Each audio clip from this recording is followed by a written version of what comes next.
Bismillahirrahmanirrahim. Assalamualaikum warahmatullahi wabarakatuh. Saudaraku pemirsa channel terpilih MTA TV dimanapun Anda berada. Alhamdulillah senang sekali siang hari ini saya Ida Aisyah bisa hadir menyapa Anda di program klinik kita dari saat sekarang hingga pukul 2 siang nanti. Ya, pemirsa, untuk hari ini kita akan membahas tema yaitu tentang campak ya. Kali ini sudah hadir narasumber dari Klinik Pratama MTA Surakarta, ada Dr. Parwanti. Assalamualaikum warahmatullahi wabarakatuh, Dokter. Waalaikumsalam warahmatullahi wabarakatuh. Apa kabarnya? Alhamdulillah sehat, Mbak Ida. Alhamdulillah. Dan kalau saya lihat Dr. Parwanti ini selalu ceria, semangat ya. Alhamdulillah. Apa tipsnya ini, Dokter? Positive thinking, Positive thinking ya. Baik, ini semoga bisa menginspirasi, menulari pemirsa semuanya ya, biar sama-sama terus semangat, ceria seperti itu ya. Ya, ini kalau tentang campak ini sering kita dengar ya, tapi mungkin belum banyak pemirsa yang tahu sebetulnya campak itu penyakit apa, kemudian ciri-cirinya bagaimana, sebabnya apa, penanganannya bagaimana, nanti silakan dijelaskan. Dan kita juga mengundang pemirsa yang ingin bergabung. Silahkan Anda nanti bisa menelpon ke 02716793.000, SMS dan juga WhatsApp di 08112553.000. Baik, Dokter, silakan dijelaskan ini tentang campak itu sebetulnya penyakit apa? Oh ya. Bismillahirrahmanirrahim. Assalamualaikum warahmatullahi wabarakatuh, pemirsa MTA TV. Jadi siang ini kita akan membahas tentang infeksi campak. Jadi infeksi campak ini sebenarnya penyakit yang sudah sangat lama ya, sudah sangat lama ada di Indonesia, dan saya kira sebenarnya ibu-ibu kadang untuk imunisasinya semua udah tahu imunisasi campak, tapi kadang mungkin malah belum tahu tentang penyakitnya gitu ya. Jadi sebenarnya begini Mbak Ida, jadi dengan adanya pandemi COVID kemarin yang kita sampai sekarang belum dicabut ya status pandeminya, itu memang dari awal ketika waktu itu kan dengan adanya pandemi, kemudian ada lockdown, ada PPKM, kemudian juga ada dibatasi kunjungan ke vaskes-vaskes, adanya telemedicine, itu memang akhirnya menimbulkan kekhawatiran. Salah satu kekhawatiran yang ada itu adalah dikhawatirkan penyakit-penyakit yang selama ini sudah terkendali ya, seperti campak itu kan sebenarnya sudah penyakit yang sudah jadi program imunisasi wajib ya, dan itu selama ini sebenarnya sudah hampir semua istilahnya jalan dengan baik, cakupan juga udah baik. Tapi dengan adanya pandemi itu, karena memang kunjungan ke vaskes itu juga berkurang, akhirnya dikhawatirkan jangan-jangan nanti yang memang selama ini penyakit-penyakit itu yang terkendali nanti akan bangkit lagi seperti itu, karena kan memang ya mau tidak mau kan berarti itu berkurang akhirnya ya cakupan imunisasi. Dan ternyata ini apalagi kemarin kalau yang ketika pandemi itu yang disoroti ya imunisasi vaksin untuk COVID-nya ya, sementara sebenarnya untuk vaksin COVID jalan, vaksin yang memang wajib bagi untuk anak-anak kita itu memang juga harus jalan. Seperti itu memang beda orang kok ya. Iya, karena memang sasarannya kan yang wajib itu bayi ya, bayi ya. Kalau campak sendiri, jadi ini sebenarnya apa? Ini adalah penyakit menular, sangat menular, sangat menular. Ini biasa pada anak-anak sebenarnya. Ini disebabkan oleh virus ya. Nama lainnya banyak, nama lainnya ada yang campak, kemudian ada yang nyebutnya sebagai gabak ya. Kemudian ada disebut juga morbili atau rubella, itu semua sama ini. Atau bahasa Inggrisnya measles, biasanya measles. Jadi imunisasinya itu ada dua macam, ada yang kalau dulu campak sendiri ya, sekarang combo itu dengan rubella jadi vaksin MR. MR itu measles rubella, atau yang kombinasi 3 itu MMR, itu measles mumps rubella. Measles itu untuk campaknya, mumps itu untuk gondong ya, infeksi parotitis kelenjar ludah, dan R untuk rubella. Jadi ini memang sebenarnya penyakit untuk anak-anak, tapi harus diwaspadai juga, tidak hanya anak-anak, orang dewasa pun juga bisa terkena. Dan seperti halnya penyakit-penyakit anak yang lain, seperti ketika apa itu cacar dan sebagainya, itu ketika menyerang orang dewasa kadang malah lebih berat. Oh gitu ya malah. Malah seperti itu, seperti itu. Termasuk gondong ya. Gondong itu juga ketika orang dewasa kadang malah lebih berat, bahkan kadang komplikasinya juga lebih serius seperti itu. Jadi ini memang tidak boleh diabaikan begitu saja. Jadi campak ini menularnya lewat udara, bisa lewat droplet juga bisa, seperti COVID kemarin itu. Dan ini memang harus kita waspadai, karena memang ketika anak terserang campak itu anak itu sakit ya, jadi memang sakit yang bikin capek itu ya, jadi bikin capek ya, nyeri seluruh badan gitu ya. Awal-awalnya ya, jadi ini memang untuk gejala prodromalnya atau masa inkubasinya itu bisa sampai 7 sampai 10 hari. Itu ketika timbul itu akan panas tinggi, panasnya benar panas tinggi, sehingga kadang memang orang tua itu sangat khawatir ya, biasanya begitu 2-3 hari panas tinggi kayak itu khawatir.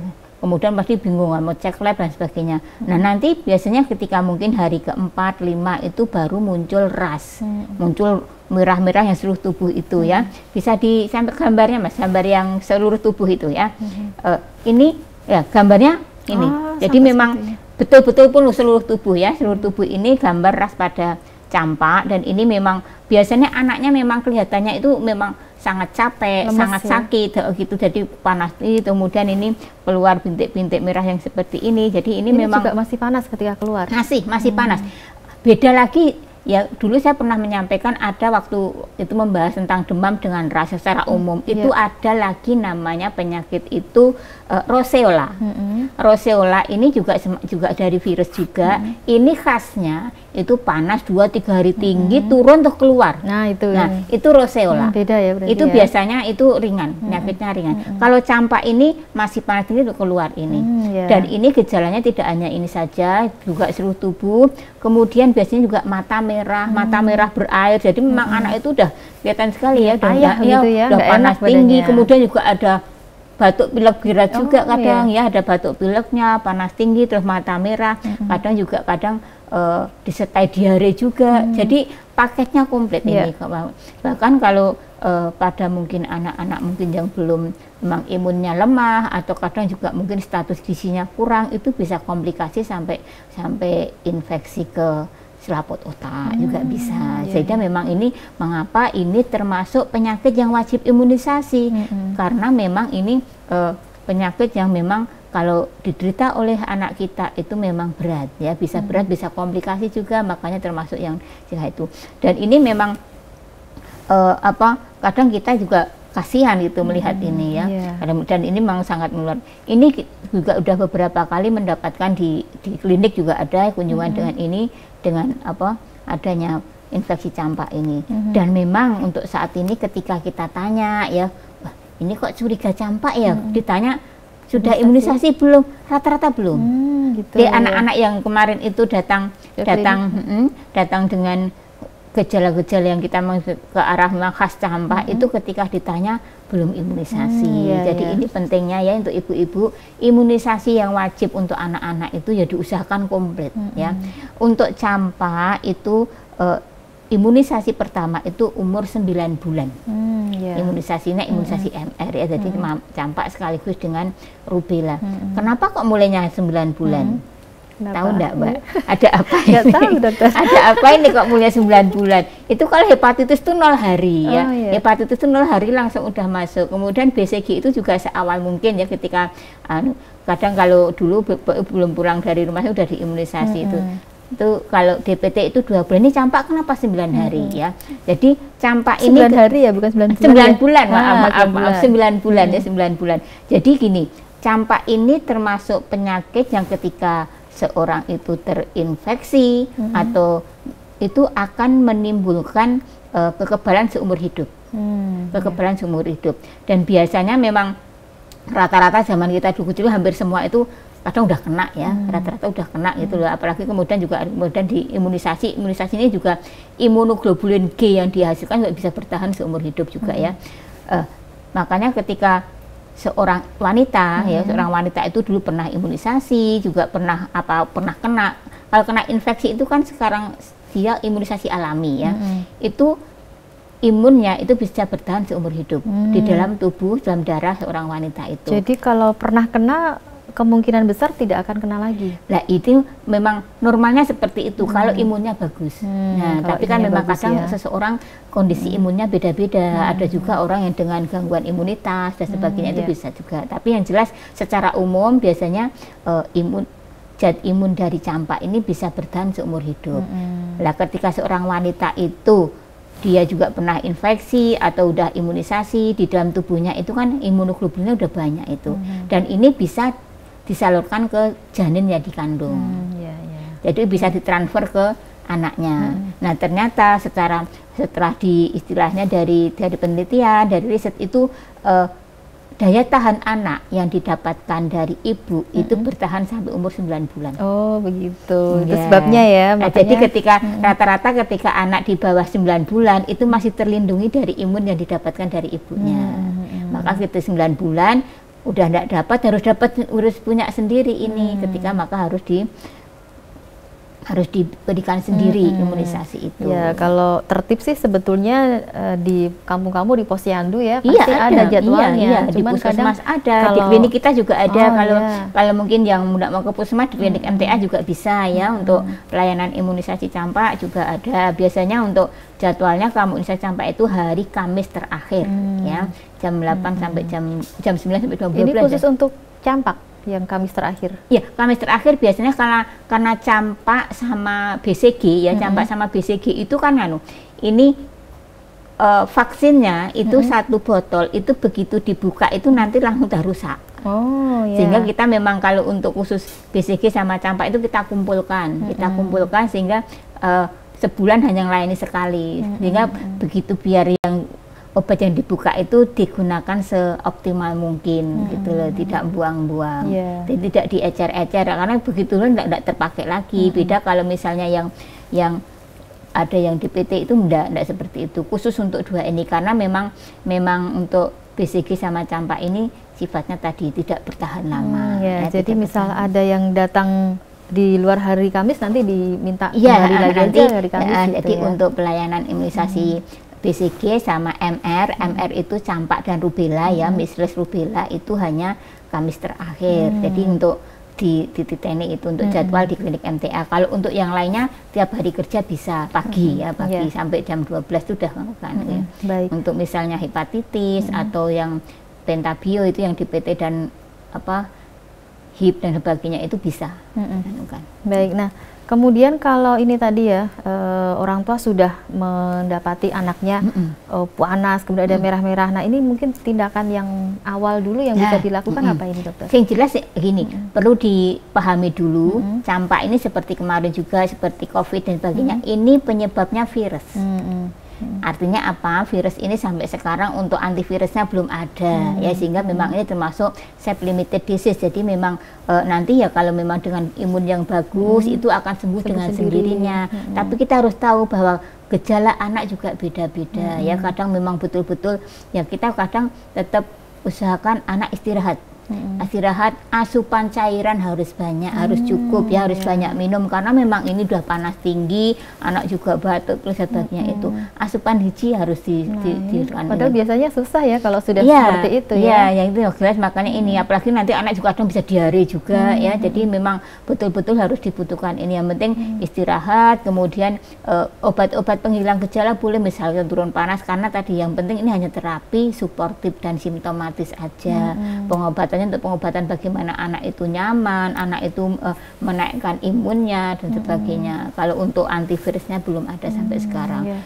Kemudian kalau memang harus waspada ketika memang sudah diobati ternyata masih bagus, apa mungkin perlu pertolongan khusus misalnya sampai anak mungkin kesadarannya terganggu karena curiga ada komplikasi harus bawa ke rumah sakit seperti itu.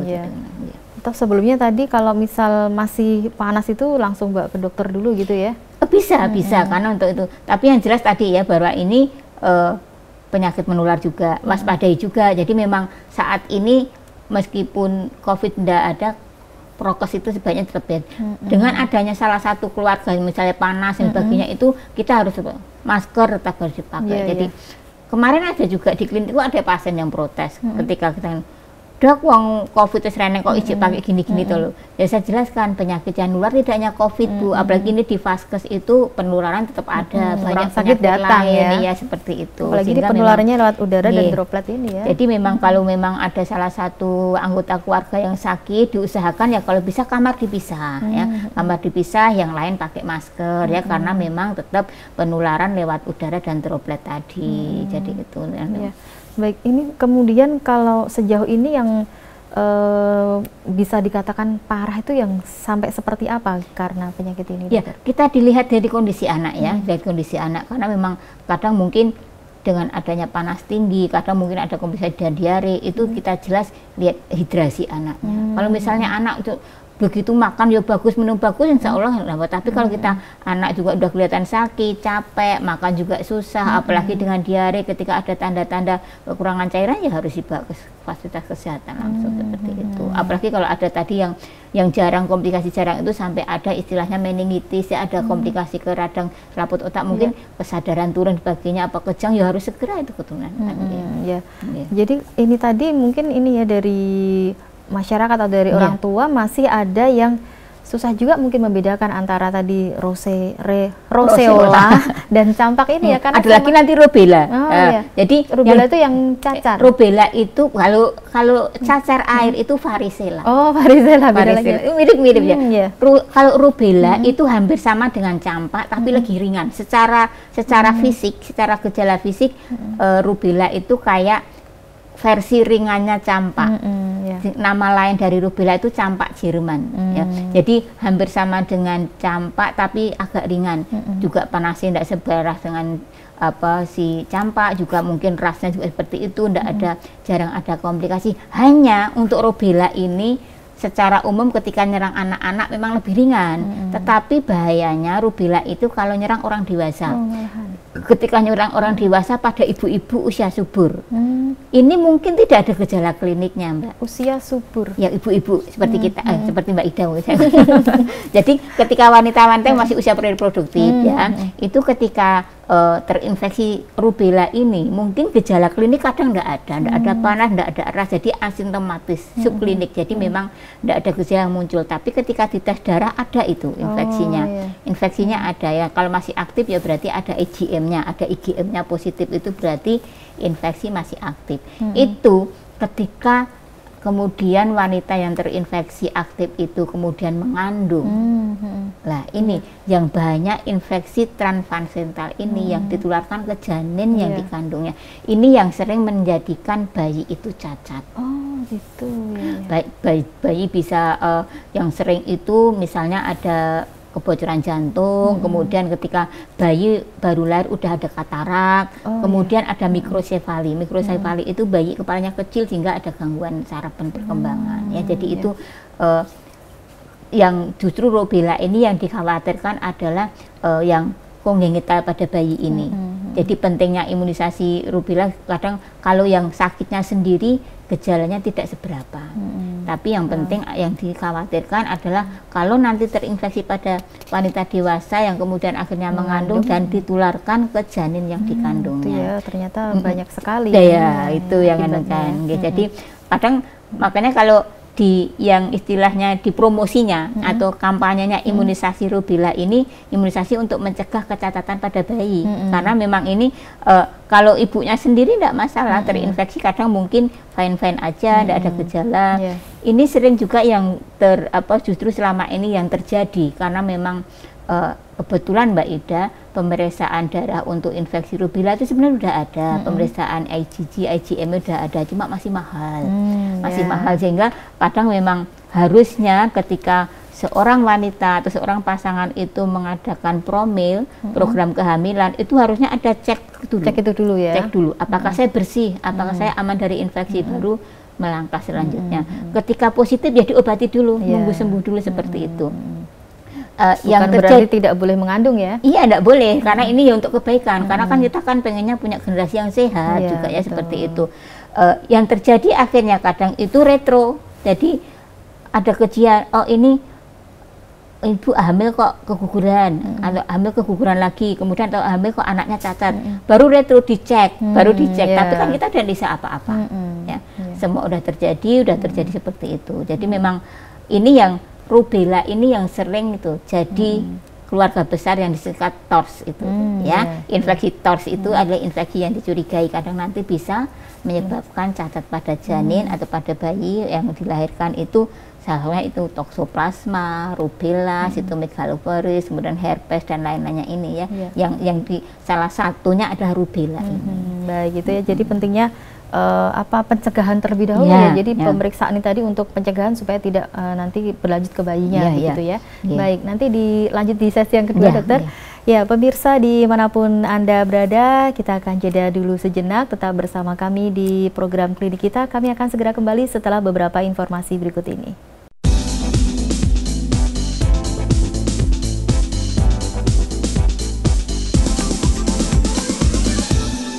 Ya, baik pemirsa dimanapun Anda berada, kembali di klinik kita. Dan siang hari ini kita masih membahas tentang campak ya. Tentu saja kita masih buka kesempatan untuk pemirsa yang ingin bertanya di 02716793000, SMS dan juga WhatsApp di 08112553000. Ya, tadi di sesi pertama ini dokter sudah menjelaskan ini ternyata ada penyakit lain itu yang mirip-mirip dengan campak ya. Ada roseola, ada campak Jerman, ada rubella. Tapi campak saya juga sama rubella sama. Oh ya, sama ya.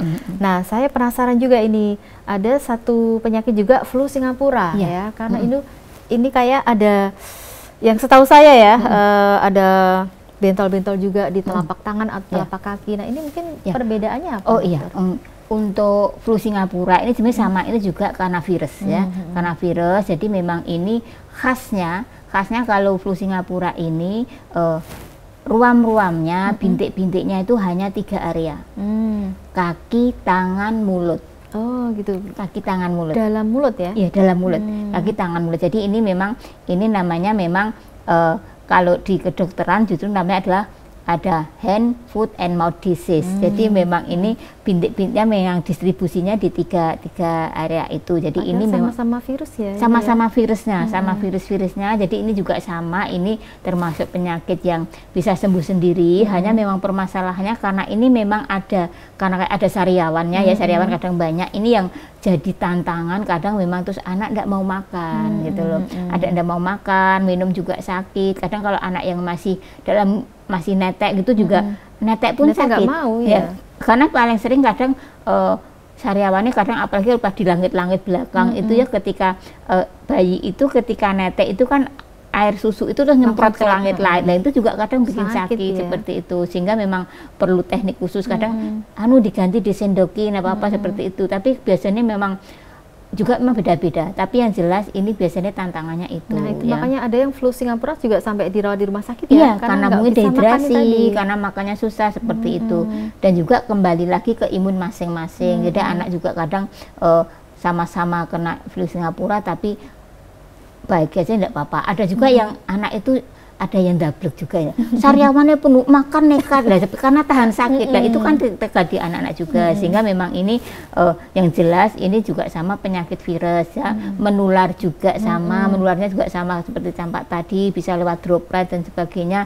Dan ini juga memang nanti sembuh sendiri biasanya juga pada anak-anak, tapi juga tidak menutup kemungkinan pada orang dewasa. Kalau untuk flu Singapura apakah ada juga imunisasinya ini dokter? Belum ada, karena memang kebetulan ini juga termasuk secara umum termasuk penyakit ringan ya dibandingkan dengan seperti campak dan sebagainya. Tapi memang itu pernah juga jadi wabah. Jadi ini kenapa disebut flu Singapura, karena sebenarnya bukan kok pertama kali dari Singapura, bahkan kalau dilihat dari historinya itu pertama kali itu muncul di Kanada. Di Kanada, tapi memang pernah terjadi outbreak, terjadi wabah itu di Singapura yang memang ada sampai korban yang meninggal seperti itu. Jadi memang sehingga terkenalnya Singapura, flu Singapura seperti itu. Jadi memang untuk semua infeksi virus Mbak Ida, karena ini kan memang yang paling kita andalkan adalah imun tubuh kita masing-masing. Kadang memang bagi orang-orang yang imunnya kurang bisa berat juga ya. Bisa juga seperti campak tadi, bisa juga nanti kalau memang lemah bisa juga komplikasi sampai ke infeksi otak dan sebagainya. Tapi memang itu jarang seperti itu.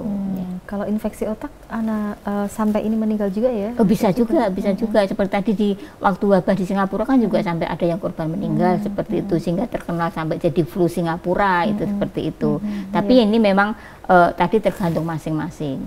Seperti campak juga secara umum kadang tidak apa-apa, tapi tadi kalau komplikasi bisa sampai menyebabkan radang otak seperti itu. Kalau radang otak biasanya ya yang paling sering gejala itu mungkin itu kejang, tuh kesadaran menurun seperti itu. Ya, baik. Nah kalau apa namanya katakanlah sudah imunisasi ini tetap ada kemungkinan untuk kena campak. Ya, jadi memang sebenarnya memang seharusnya dengan adanya tujuan utama kita itu dengan adanya vaksinasi anak terhindar dari infeksi. Tapi memang kadang imun kita itu tiap orang beda-beda juga. Ketika sama-sama kita orang yang sama dikasih disuntik imunisasi yang sama, nanti ketika jarak tertentu dicek itu kadang kadar imunnya beda-beda tiap orang. Yang itu juga yang mempengaruhi ya, sehingga masih ada kemungkinan kalau memang imunnya itu kurang bisa terinfeksi. Hanya memang anak-anak yang pernah imunisasi itu ketika terinfeksi biasanya tidak parah seperti itu. Ya. Dan imunisasi MR ini memang berulang ya, tidak hanya 9 bulan tadi ya? Iya. Imunisasi itu pertama kali kan umur 9 bulan, nanti ulangannya itu umur 18 bulan. 18 bulan dan nanti ada booster lagi ketika umur 5 sampai 6 tahun. Dan kemarin itu karena beberapa tahun ketika ada bulan imunisasi, pekan imunisasi itu juga campak itu. Bias-bian itu bulan imunisasi nasional itu juga campak itu. Karena itu untuk istilahnya mengcover semua ya, ketika yang mungkin tadi ada yang lolos, ada yang kecacar lah, itu digerakkan itu. Itu SD juga masih ya? Iya, jadi makan itu.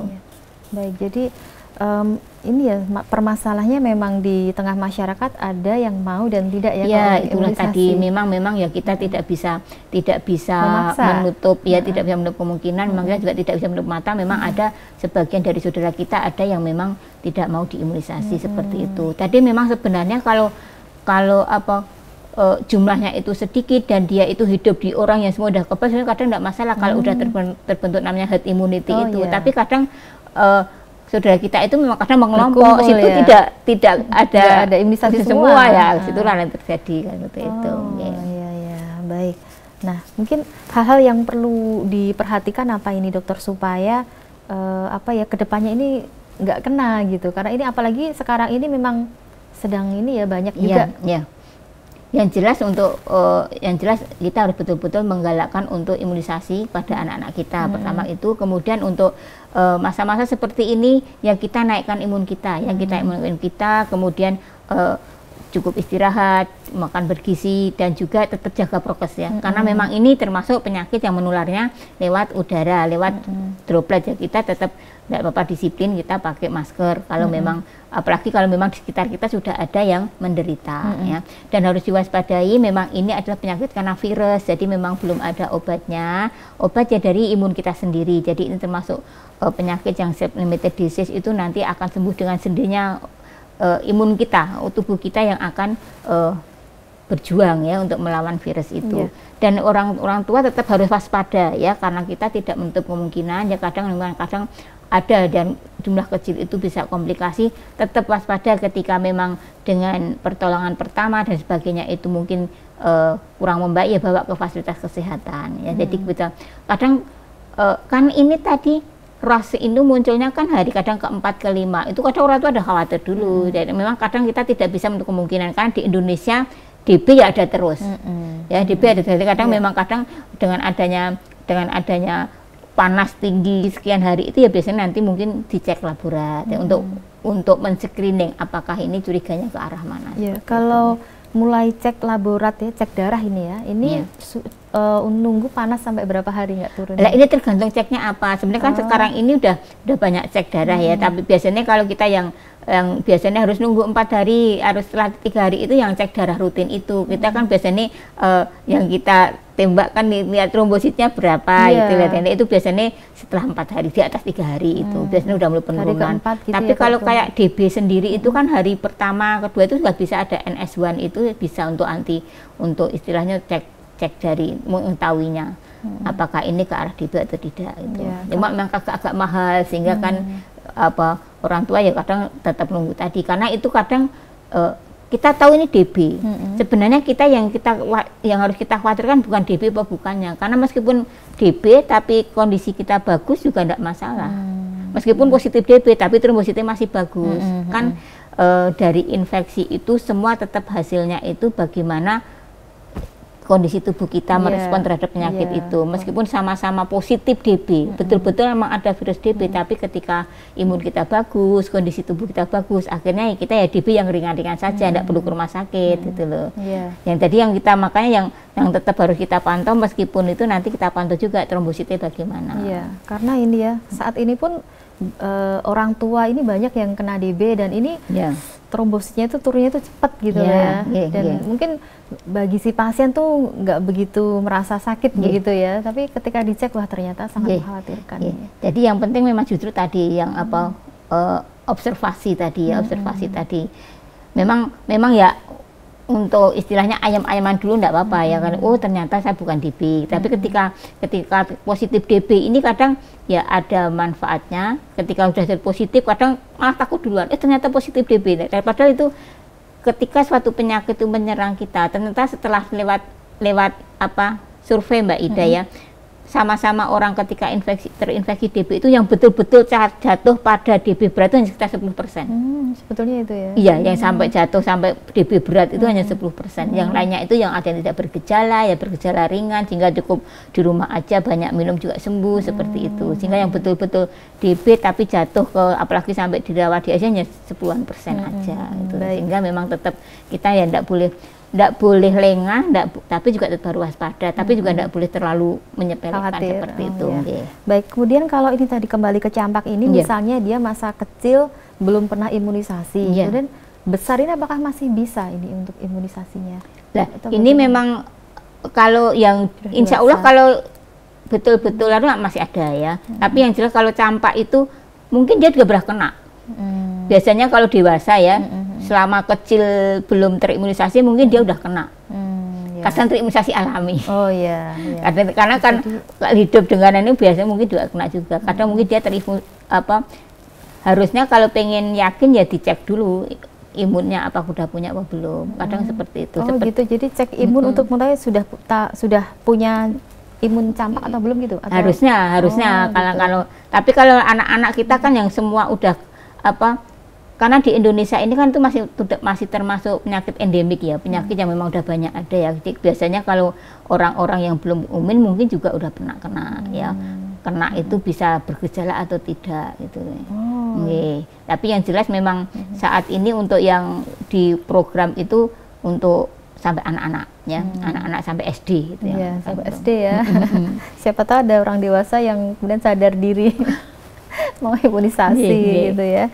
Baik dokter, ini tidak terasa waktunya menjelang pukul 2 siang. Silakan ini yang perlu di garis bawahi, utamanya terkait campak ini. Jadi pemirsa sekalian, jadi untuk penyakit campak ini adalah penyakit yang menular ya, sangat menular. Tetap saat ini habis COVID ini tetap harus diwaspadai ya.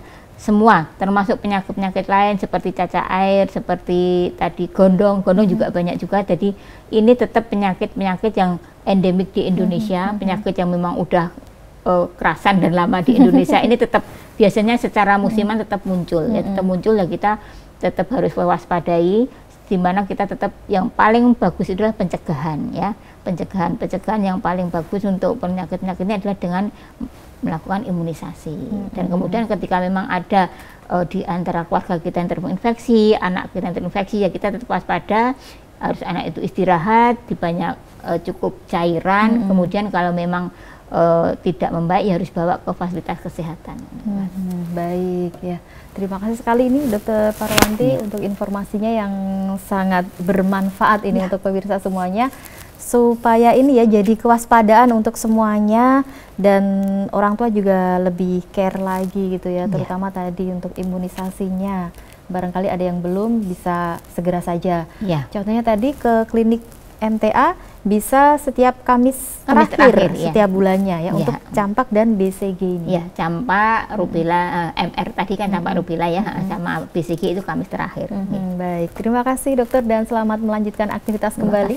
Assalamualaikum warahmatullahi wabarakatuh. Waalaikumsalam warahmatullahi wabarakatuh. Ya, baik pemirsa dimanapun Anda berada, sampai di sini perjumpaan kita di program klinik kita untuk siang hari ini.